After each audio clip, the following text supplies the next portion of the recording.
Hello, everybody, and welcome to this week's live stream. Great if you're joining me live or if you're watching it afterwards. Really do appreciate that. So let me just introduce myself. For those of you who don't know me, my name is Gary Bembridge. The channel is called Tips for Travelers, and I'm here to make it fun and easy to discover, plan, and enjoy unforgettable cruise vacations. And I really appreciate everyone who joins the live stream, and we'll keep doing these as long as people watch them. This is the 41st one that we've done, and as a little aside, about half the people who watch the live stream certainly afterwards are people who are not subscribers of the channel. So, consider subscribing as well. I may as well do a little plug for that. So just checking that everything's going there. Yeah, it's going fine. So thanks so much. There are so many questions, so I will try and get stuck straight into those so we don't get too far behind. Remember, everything on the live stream is driven by you watching it live, so keep posting your questions if you're on your desktop over there, or I think it's down below, or wherever, and we will try and churn through those as much as possible. Is there any news? My only news, I guess, is I have booked another cruise. I think I mentioned in the last live stream that my Celestial Cruises cruise had been cancelled and now replaced that with a Seabourn Novation cruise still out of Greece. So that should be quite exciting, despite all the hassles of getting it out of Greece. And I guess linked to that is one of the reasons we're doing that is I'm actually going on that cruise with my partner, Mark, and he cancelled his trip to the US because, of course, US borders remain closed to people from the UK and from the EU. And of course, we've seen Europe, another major country, France this time, now closing their borders to unvaccinated Americans. So it's all kind of kicking off again. So there's loads and loads of people here, lots of people from Canada today, which is great, maybe getting frustrated that because of the funny vaccination rules and things, you are not yet able to cruise, so you're perhaps getting your hit here. Hopefully that'll get resolved soon. So let me get stuck into the questions. I'll start with some at the top and we'll work our way through. So Lucy's mum said to Mr. B, could the geography of Virgin Scarlet Lady be better? I heard loads of sailors got lost on her.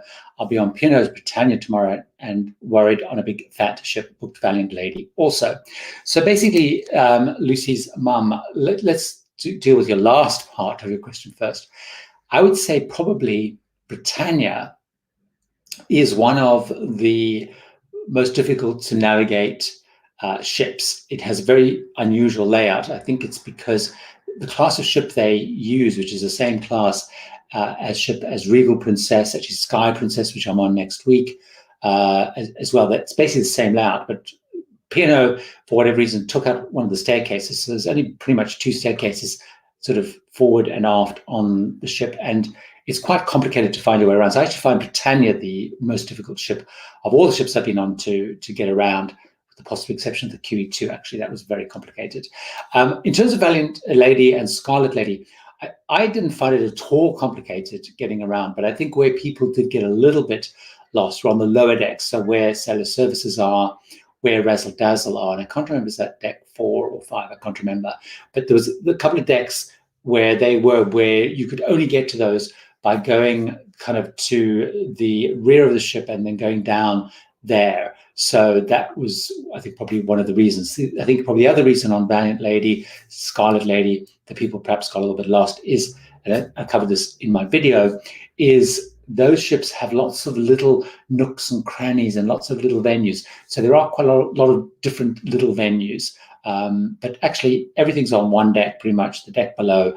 And then there's one deck which has the galley and the pool deck and stuff. So, but Britannia, it'll be interesting to see how you get on, with Britannia, because the other thing that complicates Britannia is they've blocked off a whole lot of decks for quarantine cabins, which they have to have under the protocols. And that means it actually blocks off getting from one side to the other side to those elevators. So there we go. So enjoy Britannia. I'm not a fan of P&O, so let me know how you got on. Tina Lee 2042. We start tomorrow, Majestic Princess to Alaska, so I'm really counting on you distracting me this afternoon, no pressure. Well, Tina Lee, I'm also going to rely on you if that's possible, because next June, I'm actually going to Alaska on Majestic Princess. I guess you're probably going out of Seattle with the rules. I'm going out of Anchorage, Whittier. Anyway, I'm doing from north to south. down to Vancouver. So I'm looking for lots of tips and advice about Majestic Princess. Have a great time in Alaska. I'm very envious looking at people who managed to get into Alaska. I've seen some really great stuff. And I think both, what I've said many times is Holland America and Princess have been in Alaska for the longest time. And those are the lines that I tend to go to Alaska with.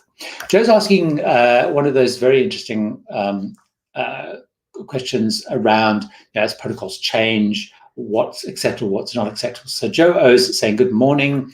Does the COVID testing results need to be on paper, as with many airlines, or do you know if Royal Caribbean will accept electronic versions cruising in November? Joe, offhand, I don't know, but the one thing I would say is I would have both in case anyway. And the reason I would have both is what I've found with checking in for these various cruises that I've been on since cruising started up is, we have to provide, we don't provide the testing results. Actually, no, that's not true on Royal Caribbean and Celebrity we do, but we have to prove vaccine. And the way you prove vaccine is on your phone with an app. And the problem is some of the check-in areas don't necessarily have great Wi-Fi, or you're kind of fumbling around on your phone or whatever to get the electronic versions. So actually what I've done is I've now taken a paper copy as well as have all the electronic copies. So if there's any issues with the phone connecting or battery dying or whatever, I've got those copies. So I don't know the actual answer, whether they will accept paper or electronic. Certainly in the UK, they are accepting and looking at electronic versions. So for example, you have to show proof of your COVID PCR test, which is, I'm going to come to a question that Heather's asked in a second, which is sent to you electronically. So they were certainly accepting that electronically here. But of course, as we've seen so much of this process, and as we've seen it hasn't really ended, protocols constantly keep changing. So I would say the best thing to do is to have both of those. If anyone's got any other experience then on that, then definitely whack those into the comment now. That's I want to pick up on this question that the JM129, good to see you again here. Hello, Gary. With the new testing closer to embarkation, plus other restrictions such as what Carnival announced, do you see more hurdles likely to be added? And are there any that are too onerous for you?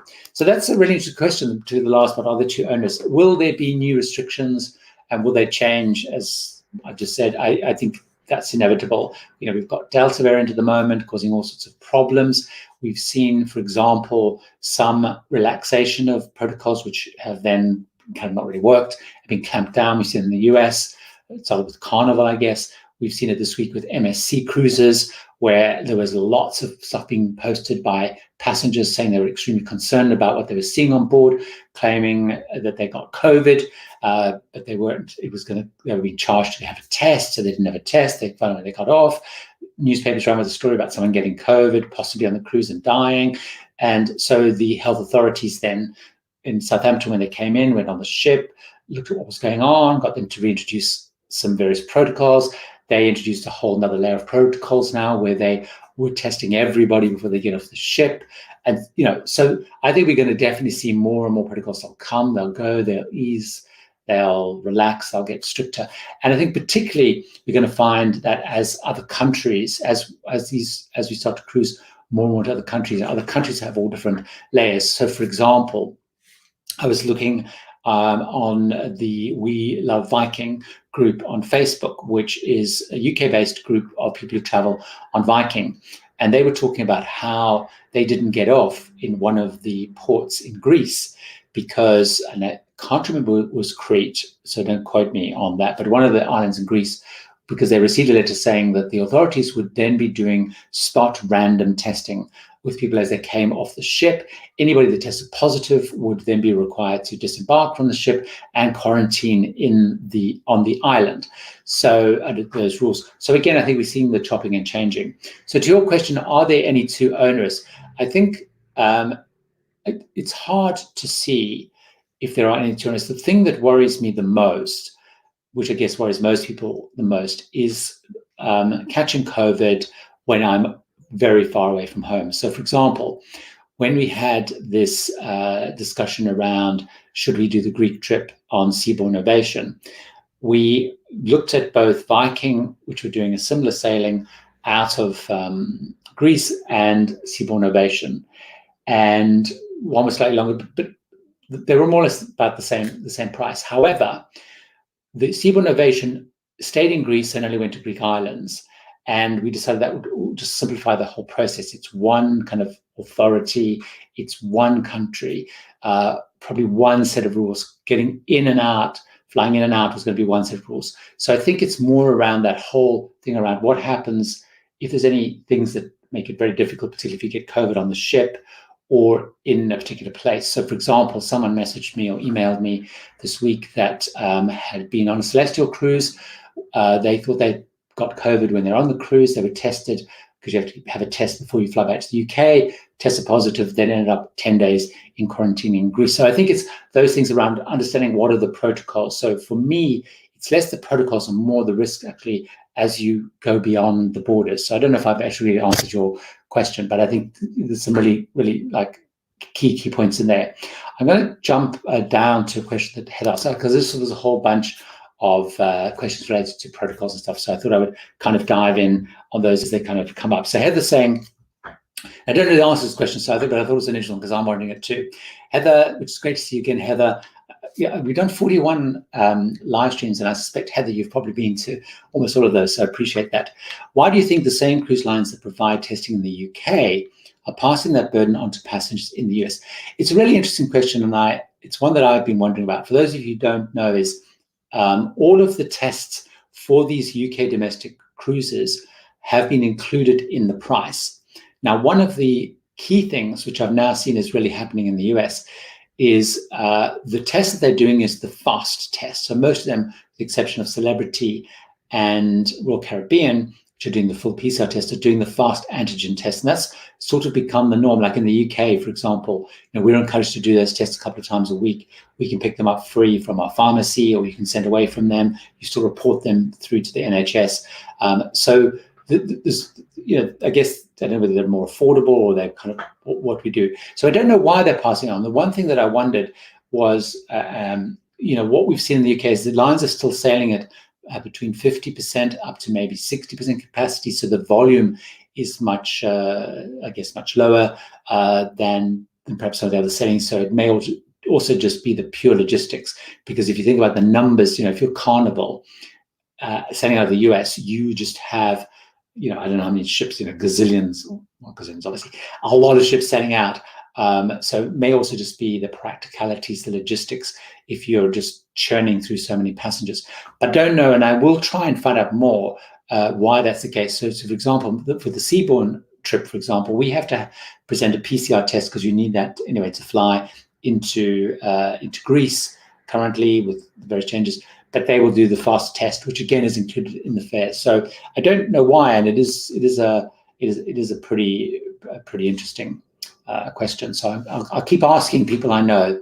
The thing that I found with a lot of these things is that cruise lines are very reluctant to answer questions like what capacity are you sailing at, why are you doing this. They're very reluctant, and I think it differs a lot geographically. It differs a lot with what health authorities are requiring.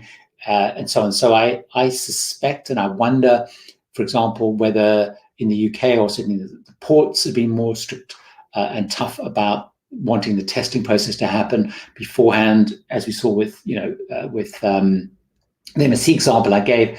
The health authorities came on, looked, and actually in the letter they sent to everybody, about the testing they did of everybody before they got off the ship, it was clear it was in conjunction with the health authorities. So I don't know whether it's to do with differing health rules or kind of whatever. So it's kind of interesting. John's asking a question, which is an interesting one, because again, this is a regional one. How soon do you think it will be before customers no longer have to take cruise line excursions, be able to do their own thing? So this is, in fact, in most places, John, you are able to do your own thing now. So it chops and it changes and it varies based on region. But at the moment, most of the places that are sailing are allowing people to do their own thing. And it does change a little bit. So, for example, in the UK sailings, when they started up, you had to take cruise line only excursions. And then that changed. So, for example, the one I'm going on Sky Princess next week, when we call into Portland, you can do your own thing or book a cruise line excursion. In reality, in Portland, there's nothing to do if you just walk off the ship where the port is actually located. So you kind of have to do a cruise on excursion. But certainly in the Caribbean, I think now pretty much most of the islands are allowing you to do your own excursion. Some of them, the cruise lines are being more strict. So I know, for example, Viking were being a little bit stricter at one point because they are definitely trying to create more of a bubble. So it varies a lot. But I think you'll find in most cases, you're able to do your own thing. Now, as countries clamp down much more with Delta or other rules, then that may change. So it's fluid, but in most cruises you can do it. Lots of other familiar faces here: Andy and Kirsty, Bob from Innocence Boards, Brits on the ship. Great to see you, Bob and Sarah. Sarah is here, Traveling with Sarah, as I call her. Jackie's here for the very first time. Great, Jackie. I think I might have seen the message before saying never quite been able to make it. So that's great. Let me ask this question. I'll come back as a question earlier on that I missed earlier. So Dennis is saying, how comfortable is the sofa bed in the cabins? I'll be on the Zeta Dam next April sharing a balcony cabin. So first of all, the Zeta Dam I love the Zeta Dam. I'm a big fan of Holland America, as I guess you probably know. The Zeta Dam I really like as well. It's a great ship. It's a bit like New Amsterdam. I was actually on the Zeta Dam when the shutdown happened, so we were still sailing, but a couple of days after the shutdown, before we got back to port, on the Panama Canal cruise. I don't know how comfortable the sofa beds are. I've never slept on one of the sofa beds, so if anyone else has, but looking at them, because I have looked at them, they look as comfortable as sleeping on a sofa bed at home. They're that sort of springy type, so they're going to be as comfortable as that, no more comfortable. I don't think they'll be any less comfortable than that. So I don't know, but if anyone has slept on the sofa beds, and particularly on the Zeta Dam, that'd be great to leave it. But looking at them, they're just very typical, like domestic sofa beds, but have a great trip on Zeta Dam. Techno Core, this is a question that I haven't been asked before, but it's a really good question in terms of thinking, but I do have some answers to it. So Techno Core, most of the views of cruise ships show them pretty brightly lit at night. And that's true, because even when you're out sailing, if you're sailing, you will see cruise ships are pretty brightly lit from the outside. I guess it's supposed so they are seen, but also I guess so when people are out on deck, it's bright and so on. If they go out wandering and so on, and whether it's to watch, so they can security cameras and stuff for CCTV to make sure people haven't gone man overboard or whatever. But do you know if they ever darken the external lights so the night sky can be appreciated, especially on the Queen Mary 2? Thanks. So the only time that I have ever seen cruise ships switch off the external lights is when they're sailing through pirate territory. So I've been on 2 legs of various world cruises where we've headed into zones where pirates are known to exist. And on that, it's very interesting, if a little bit spooky, because they go into pirate mode. And what they do is they say, so at night, you've got to close all of your curtains. You need to make sure in your balcony, if you've got a balcony cabin, you need to make sure that you do not have your veranda light on, your balcony light on. And they switch off all of the lights, external lights, so all on the decks. It's actually very spooky and very eerie. But it's also because what they do is they often put some barbed wire on parts of the deck. They block off some decks, and some very burly men, usually armed, will also join the ship or suddenly appear on the ship and be taking up various positions. That's the only time that I've been on a cruise ship where they darken them. So they don't regularly, as standard, when, for example, on transatlantic, dim the lights to watch the night sky, certainly in my experience. Now, when ships head up further north up to, and to do things like the sightings of the Northern Lights, they may dim the lights much more, but it's not in my experience anyway, it's not been a full kind of lockdown. So if you're on a transatlantic, it is still pretty dark out there because you're the only ship. And if you go particularly on the Queen Mary 2, right at the back up to the pool deck, it can be pretty kind of darkish. But in my experience, not as a standard thing. Heather's saying the same thing as I was saying. They're not the same as the sofa beds at home. They flip around completely and don't have a bar in your back. They're a whole mattress, if that makes sense. Okay, great. So Lynn is asking one of the $1 million questions of the moment. So I'll take a slurp of tea.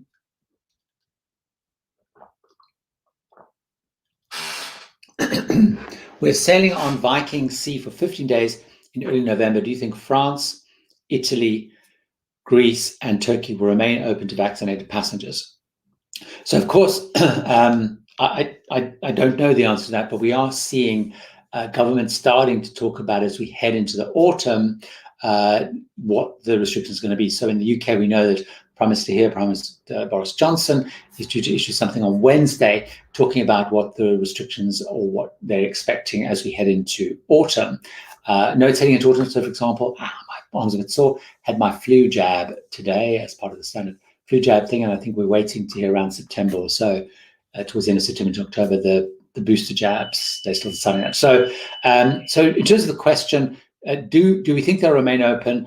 My sense, and I don't know this, is that all of these clampdowns have definitely been for unvaccinated passengers and unvaccinated travelers. So certainly in the EU, there does seem to be a real tightening up. There've been a couple of countries, as you've probably seen, like Holland, for example, which have clamped down on vaccinated. So I think as we head into the autumn and we see what happens, that may change. But I get a sense that there's a real desire to keep vaccinated travelers. However, the lobby within the EU has been the big tourist countries. The tourist season ends in September, October for many, so those voices may not be as strong.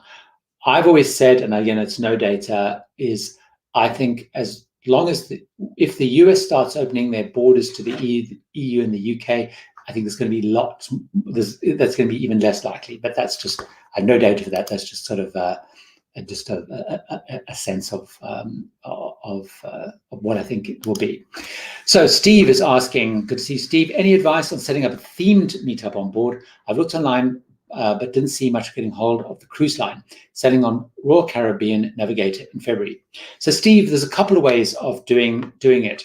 Now it depends what you're talking about. I'm guessing there's two things. Maybe I'll answer two ways, so I'm not 100% sure what you're doing. But if you're just looking at, say, you want to set up something for people who are interested in something, so knitting, or you're interested in setting up a meeting for people who've been in the armed services, or people who are interested in Game of Thrones, or whatever it is. If you just want to do something once you're on board that's kind of around a theme, that's pretty easy to set up normally.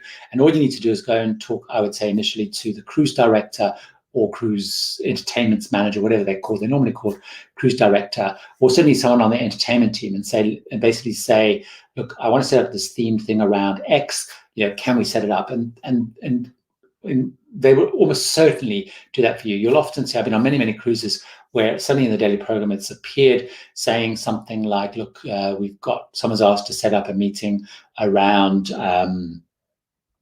people in the armed forces or people who've done X, Y, and Z. And they will normally say, okay, you can run it in X lounge and it's not hosted or whatever. Sometimes you can often discuss with them whether, the bar will be open, or you can organize drinks or tea and coffee or something.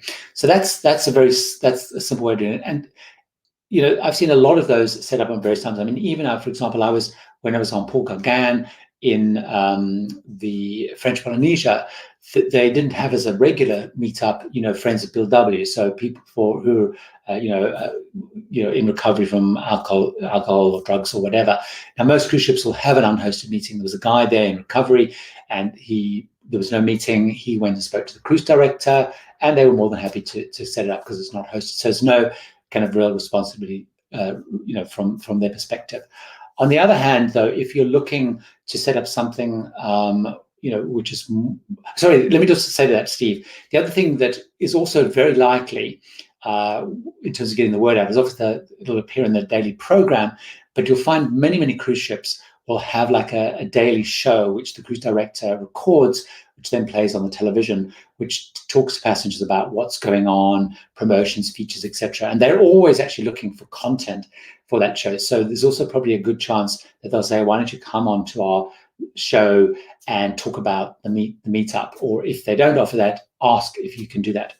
The other thing I would say is if you're actually looking to set up something which is a bit more formal, so if you're looking to organize a group cruise, so say, if you're actually saying, look, I want to organize, 10 of us, 20 of us want to go on a cruise around a particular theme, then the cruise lines do have normally a deal they'll do, and it varies by cruise line, where if you together book X amount of berths, they will give you 1 or 2 berths free. Now, sometimes it's, if you book so many cabins, they'll give you 1 berth free or whatever. So they do normally have a group sales person, so you can always Google group sales. Or if you have a travel agent, it's also worth talking to your travel agent and saying, look, I want to organize this group around whatever, Game of Thrones, knitting, TV show, whatever it is you're interested in, whatever.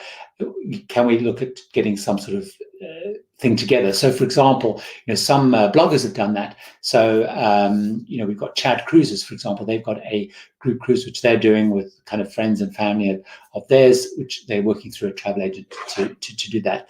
So that will be the other thing. In terms of something else up front, I would say the other thing to do is, which is always my default, is look at on the cruise line contact pages, go down to contact us and look for media, the media contact. And often you'll find getting hold of the PR person, contact or PR agency is a good way of finding who to talk to if there's something, if you can't find a contact. That's always my kind of default way of doing this.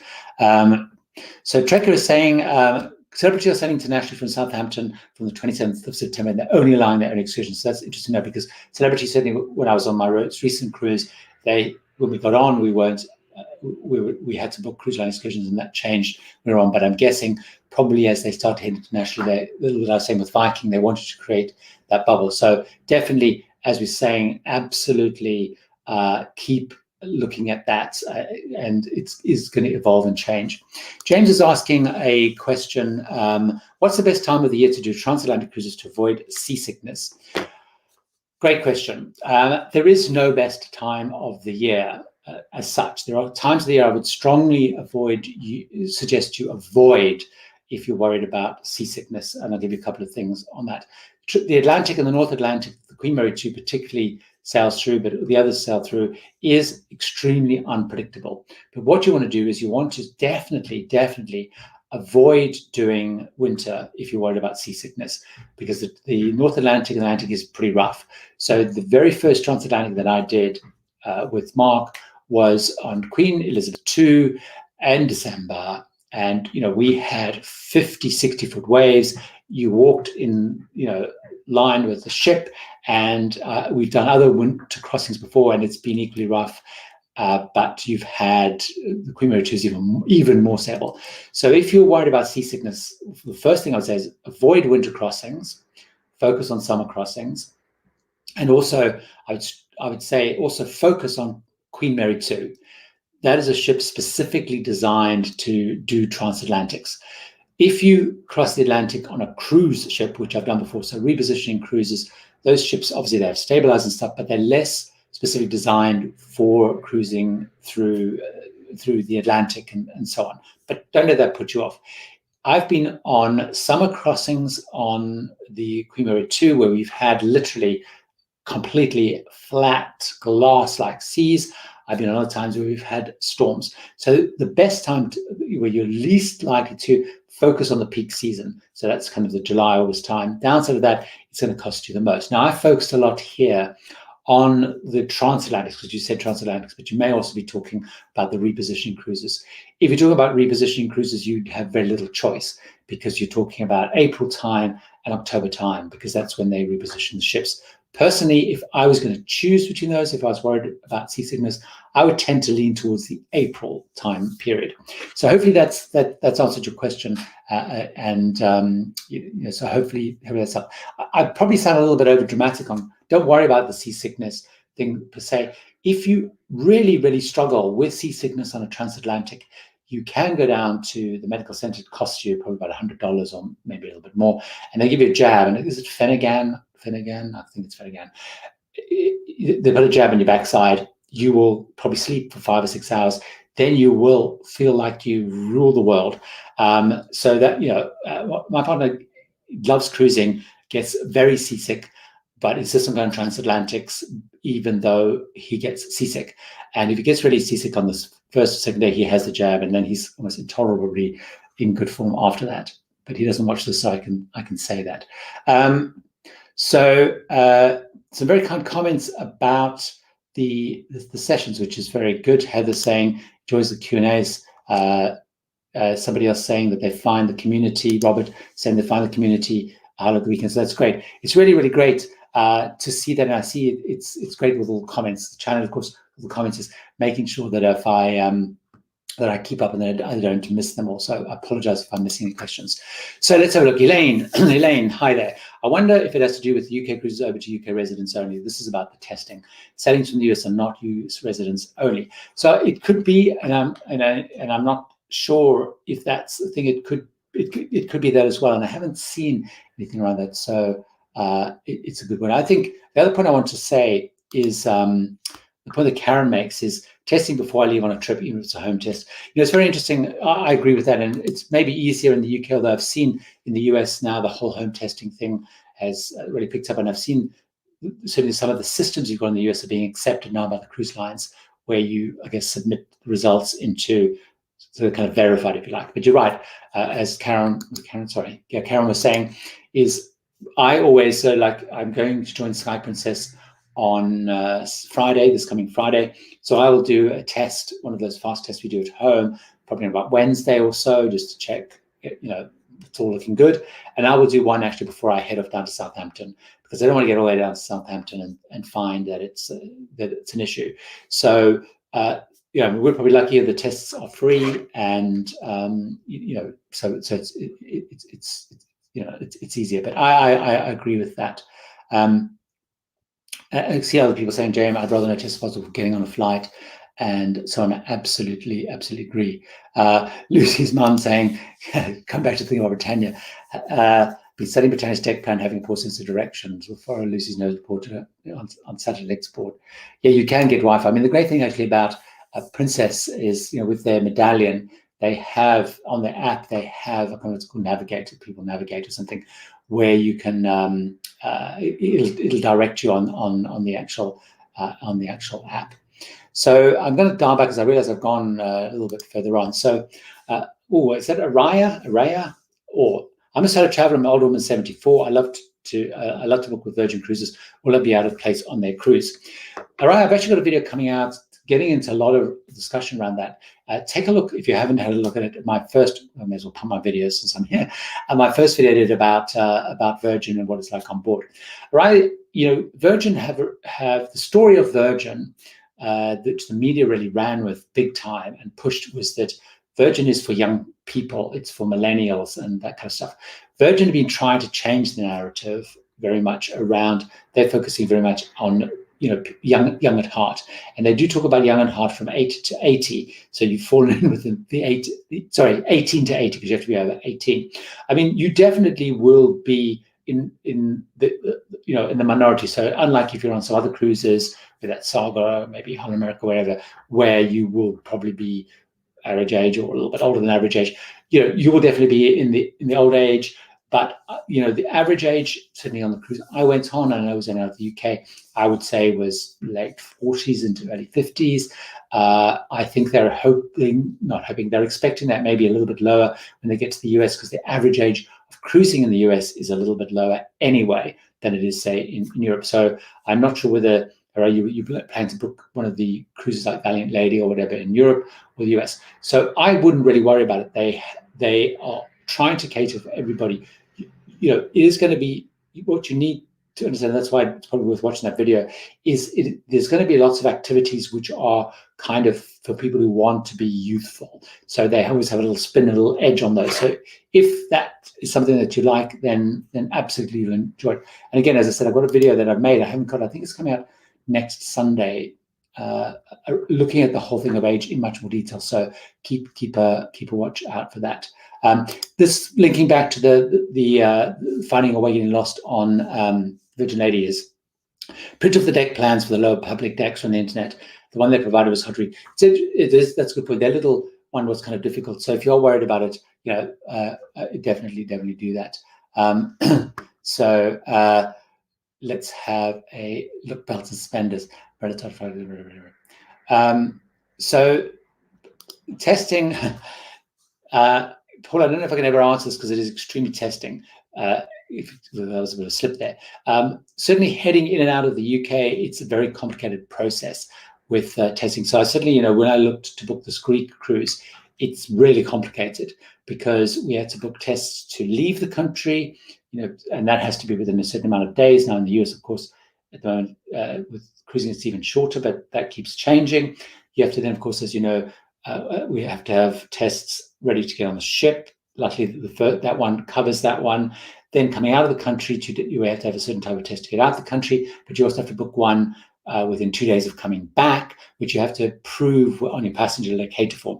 So it's extremely complicated. One of the things that I would suggest you do is actually, if you're confused, I found the cruise line information is pretty good, but actually the Foreign Office information is really detailed, and I found it really, really good. So the Foreign Office specifics on in and out, and also if you're flying, depending on where you're flying, I also found Sarah gave me a link to the BA, which listed all. They have a whole preferred suppliers as well, which also talk it through. But it's really, really complicated. When will the system improve? Nobody knows. I personally don't think it's going to improve anytime soon, particularly with Delta variant. Everyone spooked about Delta variant. However, there has been a lot of stuff in the press who constantly, kind of seem to have shifted from reporting news to reporting speculation. But anyway, that's a discussion for another day. But there's a view that actually there's some discussion around simplifying the various country grades. But I don't think there's any time we're going to be shifting from testing, certainly PCR testing, for a while, particularly as we head into autumn and the discussion around the role of the third jab and so on. So I think it's going to happen. So here we are. So Cypriot government. That was leading to my point. Thanks, Bob, about the spot testing. I did see a whole bunch of people saying they decided not to get off the ship because they were kind of spooked at that. So that's just that thing around being ready and chopping and changing. So let's see. Let's keep going. I feel like I've missed. I did see someone posted a super chat, which I should say thank you for. And I'm trying to.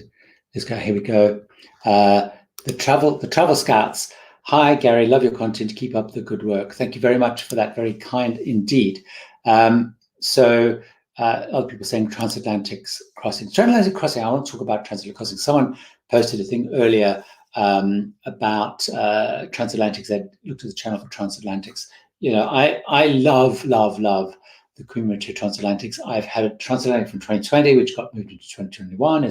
I booked another one on top of the one we were planning to do with Mark. That's been cancelled. So now hopefully the one in May 2022 is happening, and lots of people have had their ones cancelled because the US isn't open, so Queen Mary 2 can't run. But the transatlantics are an incredible experience, and one of the things I always say to people is have it on your list to do. So I know we had the question earlier, people are nervous about seasickness. Don't worry about that. We were really worried about that before we were in the QE2, but it is absolutely one of the most amazing experiences that you can possibly do. Karen's doing one in October, November. I wouldn't worry about it. Just do it. It's going to be amazing. As I said, in the back of your mind, like this is what Mark does. In the back of his mind, he knows if he's struggling, if he's finding a problem, because he doesn't like taking the pills. So if you took the pills, he'd probably be fine. You've got the fallback of the jab, and know that that's your ultimate insurance fallback policy. And it can be as flat as a pancake. That's what I was saying earlier. It's really, really unpredictable. Other than the middle of winter is the only other time. So Heather's very kindly posted on her Instagram. Heather travels the world. Some of the sofa beds. So that's great. Give a shout out for Tony Lalida Loca, did a video of the process. So Scott, thanks for that. Yes, Tony, one of the things that Tony does is Tony, if you don't subscribe to Tony, you haven't seen Tony's channel, is he does often multiple times a week. He has kept going with the updates of what's happening, very, very focused on the US. So if there's a change in testing or protocols, US focused, he is on it, and he's growing really, really fast. And I did see the one he did one where he did around the home test, because in the US they've introduced the home test. Now in the UK, you can't use the home test because it's self-reported, whereas in the US they have, I forgot what it's called now, there's one of the little cards which are linked into a provider, which then, because it can be basically validated so that it is done. So someone's asking for a suggestion for a US travel agency for river and ocean cruise, first-time cruiser. Rebecca, the person that I normally suggest and people have told me they're happy with is Gary Pluck, who's sometimes in and on the chat. But if not, if you look up Gary Pluck, Pluck, he's with Red Travel.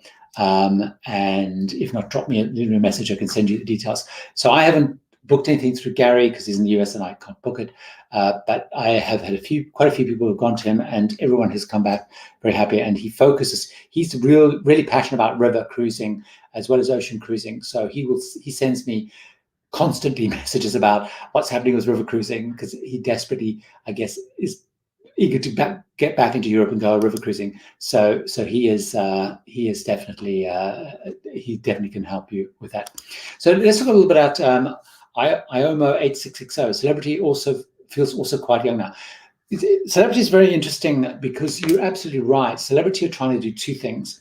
And again, I'll do a punt for my video from last week, which is around this. The video is called something dramatic, like celebrity aren't what they used to be. Here's what I found. Because you're right, they aren't. It'd been 2.5 years since I'd been on a celebrity cruise. Obviously, a lot affected by the pandemic, but I'd also gone on the Equinox just before it gone through its revamp, and I'd just recently been on Edge, only touring it, and they'd all been cancelled. But right, celebrity are doing a couple of things. One of which is they are trying to push themselves more upmarket, more luxury. So they are dialing that up with the decor, with some of their partnerships, their food. They've gone, as you know, more all-inclusive, so a little bit closer to some of the ultra-luxury lines, where they include their gratuities, a drinks package, Wi-Fi. They've also really, they dialed up like their retreat, their suites experience, but they've also been dialing up their their aqua and their blue restaurant. So they're sort of pushing it up. The fares have also gone up, but they also have really, really tried to position the line as being more youthful. I think they would like it to be younger, but certainly more youthful. And so you'll notice they just launched an advertising campaign this week, which I don't think has gone live yet, but it's been out on YouTube, etc. And one of the things you'll notice in that video, although a lot of cruise lines do it anyway, is there's a lot of diversity. So you'll see people of all races, you'll see same-sex couples, but the overriding thing that really struck me in terms of diversity was everybody in the video is pretty young. And certainly when they launched Edge and they brought a lot of social media and influencers on, they didn't invite people like me or other, kind of cruise bloggery type people. They invited quite a lot of Instagram type people, the boys who take lots of pictures with their shirts off, that kind of thing, which I'd probably do if I had the bodies they had, and girls in nice little dresses and things. So they were kind of the young crowd. However, the reality on the ships is still kind of different, because at the end of the day, they're pretty expensive. They're not crazy expensive, but they're pretty expensive, and they have a very classic cruise experience. So I think it's going to be very interesting, almost the battle between Virgin and Celebrity. I see them as being kind of, almost trying to go for that more, people who want a more youthful experience. They want to sort of more, I think Celebrity will still end up being much more classic, people who like a more classic experience than Virgin. So, but it is, they are definitely trying to become more youthful. So, I talk a little bit about that. In fact, I talk about quite a lot about that in my video.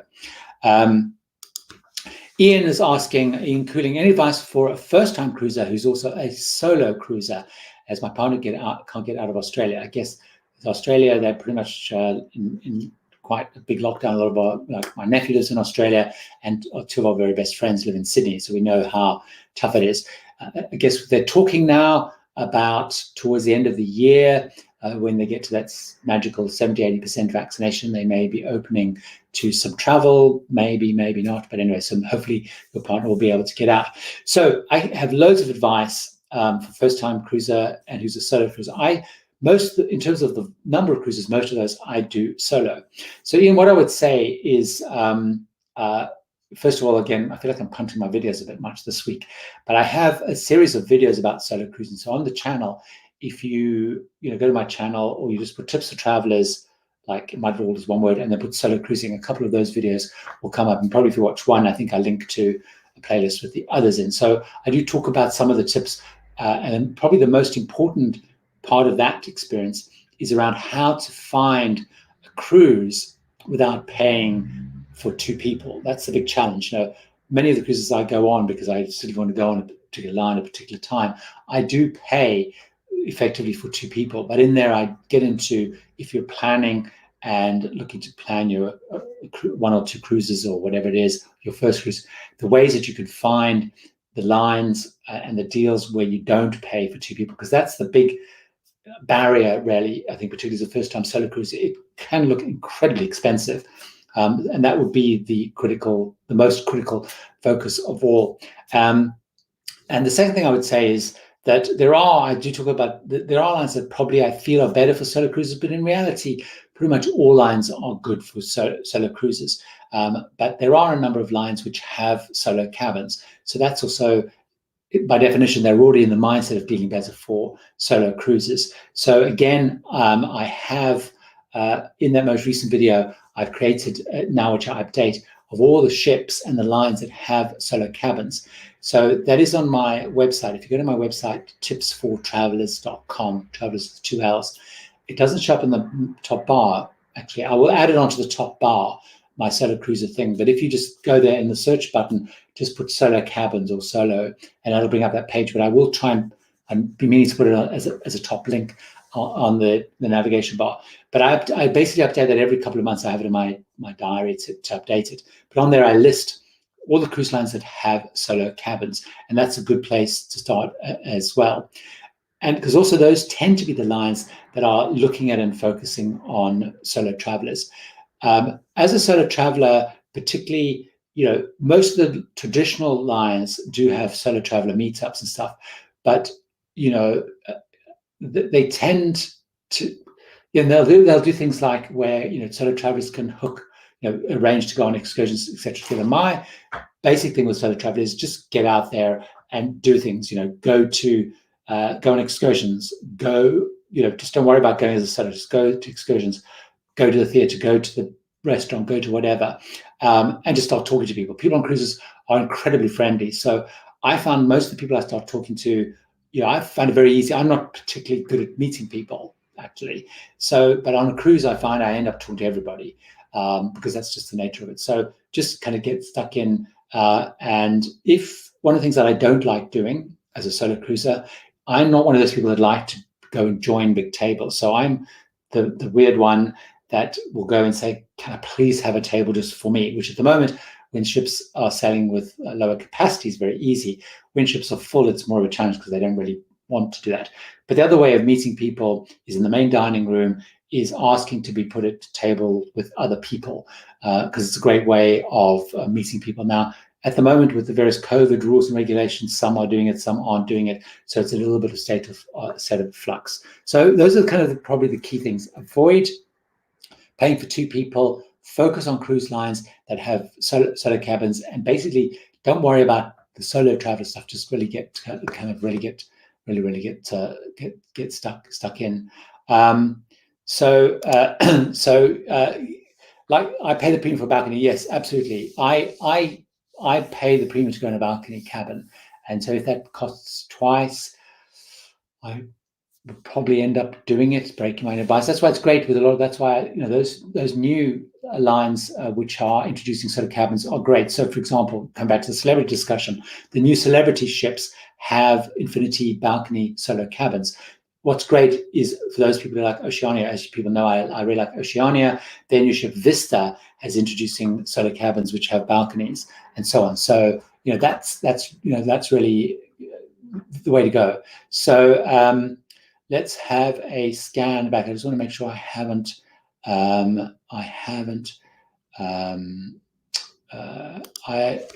I'm planning a Middle Eastern cruise in March 2022 on MSC Virtuoso. Any advice? Thanks. So Mario's Travels and Adventures, in terms of planning. The one thing I would always say is make sure that you are happy with that you're going on the right cruise line.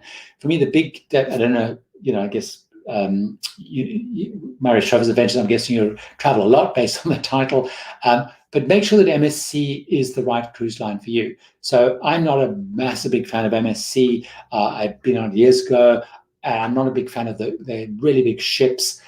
They are a great in terms of value. They do obviously have Yacht Club, which is very premium, but they are very big, busy ships. So if that's the kind of experience that you like, so first of all, I would say make sure that you're absolutely sure that going on a big, massive ship is for you. The other thing I would say is look at, so March 2022 is probably not in school holiday time, but one of the things that's very important with MSC Virtuosa and some of the Grandiosa and those bigger ships is they are pretty much all of the cabins can take more than 2 berths. So they will, when you look at the capacity of the ship, it will be whatever it is, 4,000, 5,000, I don't know what Virtuosa is.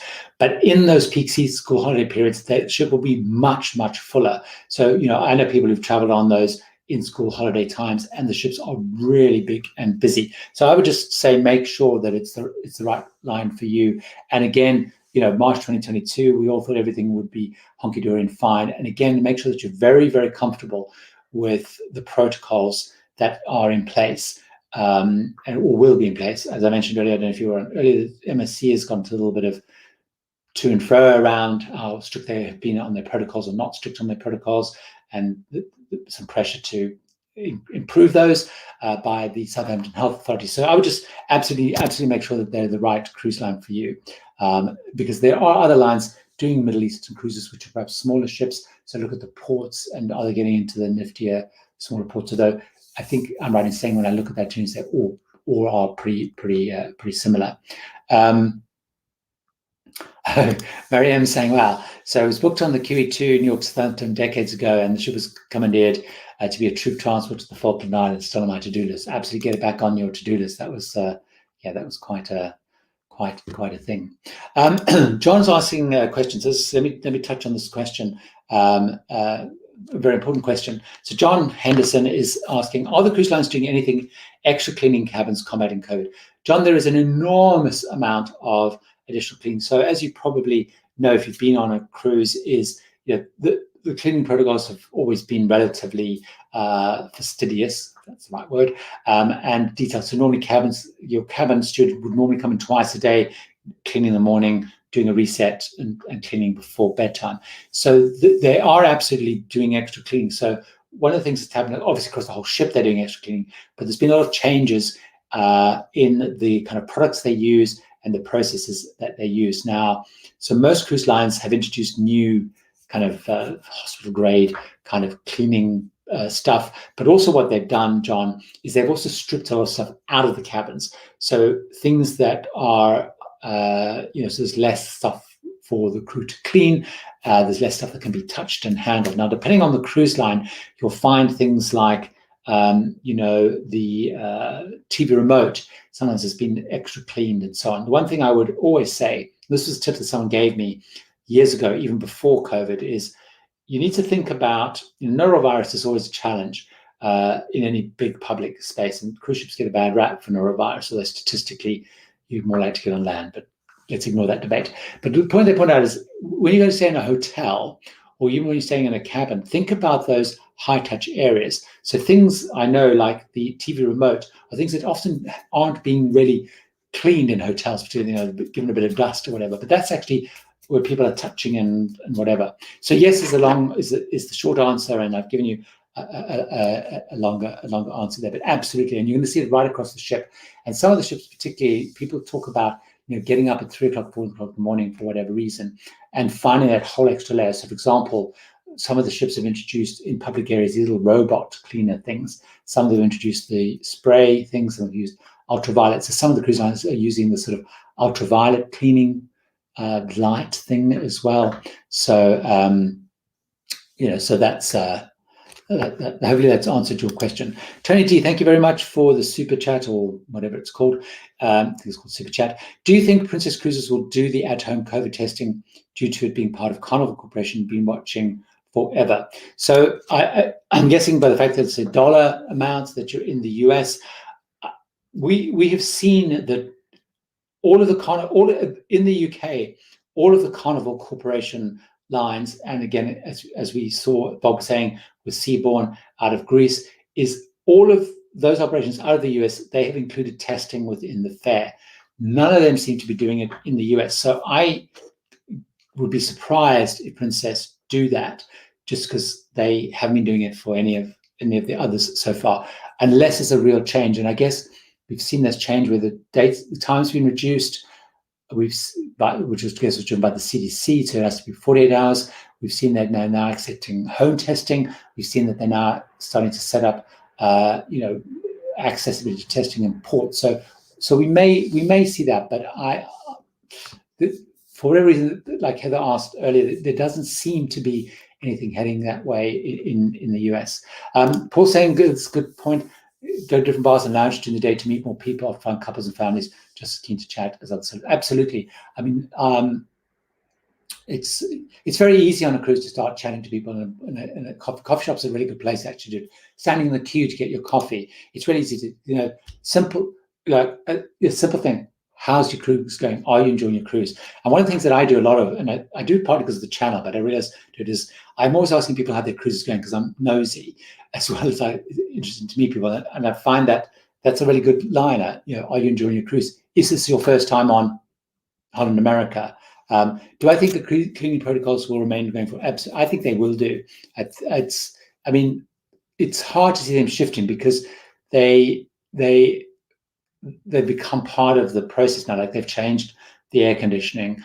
I think also as we've also heard, everyone talk about the scientists, the politicians, is COVID is a thing forever.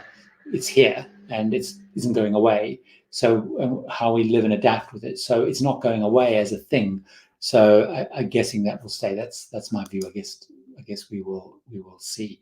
That's an interesting one. In a Maritime channel, you control the TV with the phone app. That's very interesting. Was it something I said? C820. So I think KB's asked a question. I've obviously skipped over it. It's been a very busy old thing. So let's see. Here we go. I think that's what you're talking about. I can't tell on the time, KB, but good to see you. So you're in Barcelona. Tomorrow we'll be cruising on Norwegian Epic, our first cruise in 2 years. Public excursions in Italy, but Spain, New York. That's a good point, KB. So what we saw is, and a lot of that, up until recently, up until about this week, I think, UK residents weren't even able to get off the ship on excursions in Italy because Italy was having quarantining even for vaccinated people. And so I saw it was good to see that it's been lifted. And Italy has got, I guess, to come back to the point I was making, much stricter restrictions overall. So that's, as I was saying earlier, like it chops, it changes, it depends on the country. By the time you get to Spain, well, actually coming out of Spain, but by the time we go to Greece in October, who knows? Greece may have made us go on cruise line excursions. So it's going to constantly change. Here's a good thing to know. Cruise Girl saying when they were on the Paul Gauguin and had an astronomer on board, they shut the external lights and had a star lecture. So that's great. Someone asked, by the way, I did see, here we go, Francis. Hi, Francis. Good to see you there. Has anyone experienced the planetarium on Queen Mary 2? Yes, I have. And it's pretty good, actually. If I remember correctly, that was Timothy Dalton or somebody, one of the Bonds, doing the things. So it's pretty good. I feel it's a little bit more hype than anything else, but it's pretty good. I'm trying to think. It's not as good as, say, going. Well, actually, they don't have it in Madame Tussauds anymore, do they? They just have the one in Madame Tussauds. But it is pretty good. It's definitely worth doing, and you just have to book. They run a couple of shows a day on the transatlantic. It's actually easier to get into. So that's quite good. So let's see if I have missed any other. Someone's asking me how I sailed on Windstar. I have never been on the sailing ships. I've seen the sailing ships. I was due to go on one of the sailing ships, got cancelled. So I am actually looking, because I have a gap in April next year, and I was actually talking to Sarah about filling that gap, and I tried to decide whether I'm going to do Azamara, because I really want to see how Azamara stacking up. Now they've got new owners, but there were some of the Windstar sailing ones. Lisa asking a question around insurance. So it's hard to answer the insurance on the US because as I discovered, it's very different all over the place. Generally speaking, I never buy the cruise line insurance. I always go externally, and I often suggest people look at that because I generally find you can often find a good rate, more coverage, because you want to have things now like COVID cover, cancel for any reason cover. And I know in the US, a lot of people recommend different companies, but Insure My Trip and tripinsurance.com are like search engine type, type things, if that's the right way to do. Mike answered a question. So around, did you find traveling solo was any less social? No, I didn't actually, Mike, because in reality, you were still able to, if you're in a bar, a couple of seats might be blocked off, so you could chat to people. As I mentioned, I'm not a big fan of sitting at tables with other people. So dining, I actually liked that I didn't have to do that. But no, I didn't find that I spoke to as many people as I did. If anything, I probably spoke to more people because with a slightly reduced capacity, maybe there was people more desperate to talk to people. Scott making the point, quite a lot of lines have them now, and even lines that haven't had them are. Take a look at that list that I've got, and you'll see what they are. And the ones that are real, Princess Cruises don't seem to have any plans, for example, at all. But most of the lines are putting them, but not very many. Wow. So someone said, do I get a discount? Actually, it's a good question, Scott. In terms of on insurance, the great thing about the UK, which seems different in the US, is you can buy annual insurance. So effectively, I do, because I do buy annual insurance. So that's effectively discount. However, because I have existing conditions, because I am in remission from cancer, I pay a whacking great premium. So I don't really. But you're right, if I was buying it line by line by line, that's the way it works. So someone's asked the question: have I thought of hosting a cruise for all your fans around the world? If booked far enough ahead, we could all plan to go. Janet, I have considered that. I've thought about that, but and I don't know if I'm going to do it or not. But I have been thinking about. A lot of people asking about that. I think I'm going to wait and see till everything kind of calms down, and then have another think about that. Whether it is or something. It just talking to some people, it sounds like who've done it. It does sound like it's quite a horror story. There are some very specialist travel agencies that organize those kind of things and all the logistics. So maybe that's the case. So there's a whole pile of other questions coming through, but our hour is up. I've seen a couple of questions like why not I'm a big fan of P&O and stuff like that. So I will try and answer that. I will bring that up, and I'll talk about perhaps some of the lines that I'm less keen on and why I'm less keen on them at the beginning of the next live stream. Just to point on the next live stream, there will not be a live stream next week because I'm actually on Sky Princess. I was toying with trying it, but when I was on Princess last time, the Wi-Fi just wasn't good enough. If once I'm on board, I find that the Wi-Fi looks like it can sustain a live stream, I'll do a test run. I may then post about doing one, but assume there is no live stream next week, but there will be one the week after. So I'm on Sky Princess. I'll try and post stuff in the community channel. Follow me on Instagram, where I post lots of Instagram stories of the trip. Thanks so much, everybody. Sorry if I didn't get to any of your questions. I always have a look at them afterwards and try and make sure that I pick up on them the next time. So I have a video coming out tomorrow if you want more of me. So watch out for that. It comes out at 6 p.m. tomorrow. Enjoy the rest of your weekend. If you're like Conrad, who was going on Majestic Princess soon, or KB, who's going on Epic, have a fantastic and safe cruising. So till next time, cheers.